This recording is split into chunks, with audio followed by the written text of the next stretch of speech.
Hey everyone, what's going on? This is just a follow-up video to some of the recent videos that I have put out. I've put out a bunch of videos talking about how the Super Bowl this year is scripted to the Rams and the Patriots because of a narrative that goes along with the kneeling during the national anthem and how it's synced up to Moses from the Bible. And Moses led the people to Canaan, and then they brought down the walls of Jericho. That's why Donald Trump and the wall is really important. I'll leave some links in the description. Like I said, this is just a follow-up video. But another thing, I made this video just last night talking about how it's important to the War of 1812 because in the War of 1812, Francis Scott Key wrote the national anthem, and he wrote it at the Battle of Baltimore, and that's why the Baltimore Ravens were really important to the coding this year. That's why in Super Bowl 47, the Baltimore Ravens beat the 49ers with Colin Kaepernick, because Colin Kaepernick, the original kneeler, and so on. And Cleveland just so happens to be named after Moses Cleveland. And in 1996, the Cleveland Browns were no more, and the new team began because the owner of the Cleveland Browns wanted to move the franchise to Baltimore. So they became the Baltimore Ravens. And then they later brought back the Cleveland Browns in 1999, which was the same year the Rams went on to win the Super Bowl.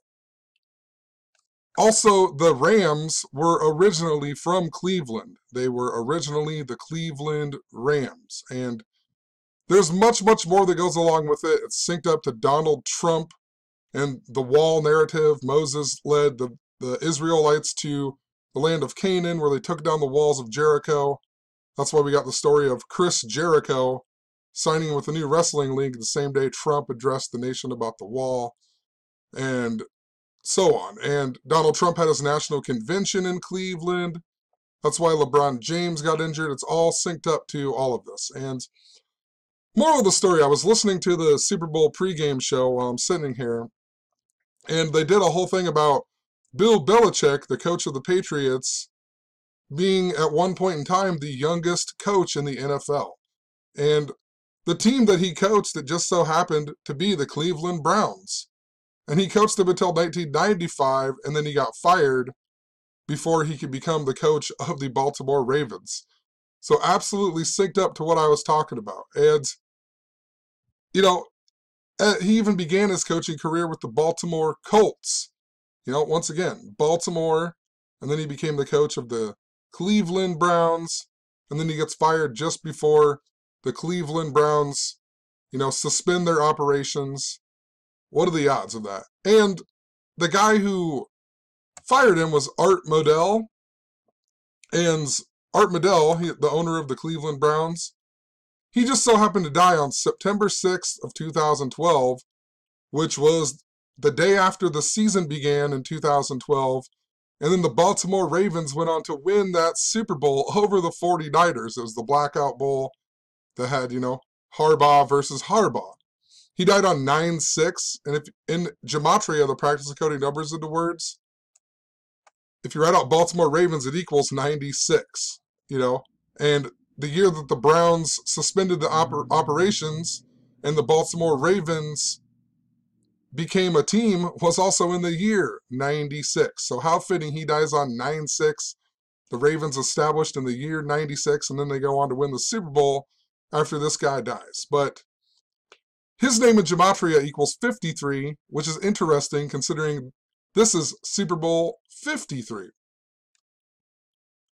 Another interesting thing with Bill Belichick is his name in gematria equals 120, and also his full name equals 120. Atlanta, where the Super Bowl is being played, equals 120.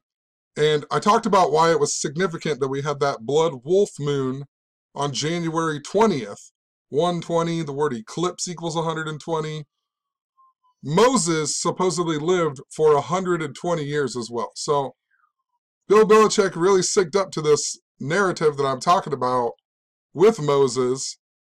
And when you go and look up Sean McVay, and it's something that I forgot about, but Sean McVay, when he became the youngest ever coach of the NFL, he surpassed this guy, Lane Kiffin, who just so happens to be born in Lincoln, Nebraska. He's the son of Monty Kiffin, who was a coach of the Nebraska Cornhuskers just after they became the Black Shirts. So, I mean, I forgot I documented about this way back when, but what are the odds? Another connection to Lincoln, Nebraska with the Rams. Remember, Lincoln plays in the Sea of Red, and Moses parted the Red Sea. And in 2015, Nebraska had a terrible record and got a bowl game against UCLA in Levi Stadium. Much, much more. Just check out the links in the description. There's a ton of information. That's why Greg Zuerlein made the winning field goal for the Rams to advance to the Super Bowl, and that's why Rex Burkhead of the Nebraska Cornhuskers scored the winning touchdown for the Patriots to go on to the Super Bowl, and he was number 34, and everything about Moses and Lincoln, Nebraska, Abraham Lincoln freed the slaves, Moses freed the slaves. It was all about the number 34, Sinai, Passover, Red Sea, they all equal 34. So, just wanted to make a quick video before the Super Bowl began, just yet again, showing this narrative that I am talking about and why it is important to this year. So,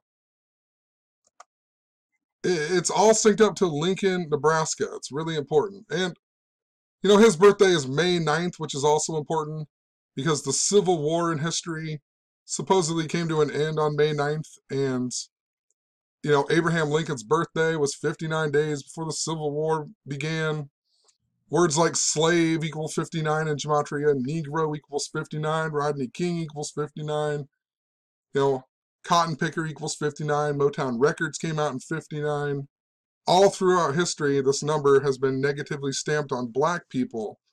And the stuff with the Black Shirts was interesting too because Nebraska's defense became the Black Shirts when Bob Devaney was the coach, and he also died on 5/9. And Lane Kiffin's dad, who coached the Nebraska Cornhuskers, is Monty Kiffin, whose name in gematria equals 59. And the defensive coach when the Black Shirts originated was George Kelly, who equals 59. That's why it's important that Lane Kiffin was born on 5/9. But anyway, we'll see what happens in this game. I'm interested to see how it connects to Nebraska. There's something really important to it. So, have a good one. Peace.